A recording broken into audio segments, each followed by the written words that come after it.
Bonsoir, Régis Juanico, donc député de la Loire et conseiller général. Je vais être extrêmement bref, mes collègues élus ligériens ayant été très complets avant moi. Et puis on a l'habitude à l'Assemblée nationale avec Jean Le Gagnère de toute façon de nous exprimer en 2 minutes. L'utilité d'un débat public comme celui de ce soir, pour un territoire comme la Loire, pour des élus ligériens, c'est de pouvoir se projeter l'avenir d'un territoire sur 10, 15, 20 ans, 30 ans.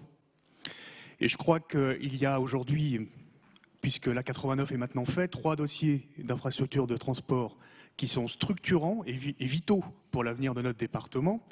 C'est à l'horizon 2020-2025, la 45, le CFAL, contournement ferré de l'agglomération lyonnaise, c'est acté, avec un bon tracé qui nous permettra aussi de relier Saint-Exupéry, et bien évidemment la LGV POCL.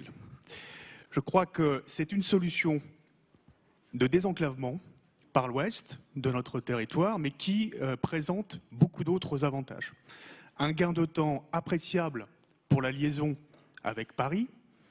Je dirais après, peu importe le point d'arrivée, gare d'Austerlitz ou gare de Lyon, je crois quand même que c'est 2 gares qui sont extrêmement bien desservies en transport en commun sur la ville de Paris.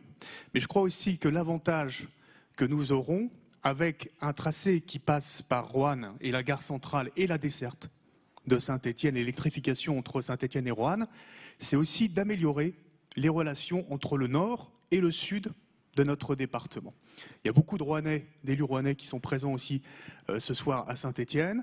Nous aimons quand les Rouennais sont à Saint-Étienne et les élus stéphanois aiment aussi se rendre à Roanne et ce sera aussi une liaison qui sera facilitée. J'ajoute que l'électrification entre Roanne et Saint-Étienne permettra aussi une meilleure desserte des autres modes ferroviaires, type aussi TER entre nos 2 villes.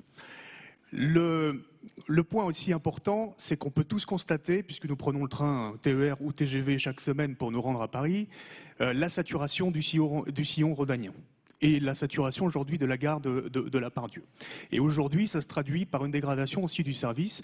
Il n'y a pas que la question du flux et du trafic, il y a aussi peut-être parfois le manque de financement dans l'entretien du réseau. Bon, mais ça, c'est une remarque au passage.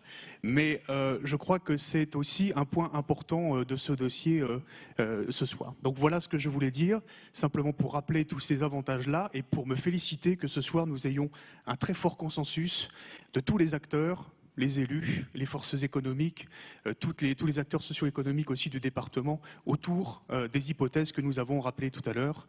Un tracé donc qui passe par la gare centrale de Roanne et une desserte de Saint-Étienne avec un gain de temps appréciable. Merci beaucoup.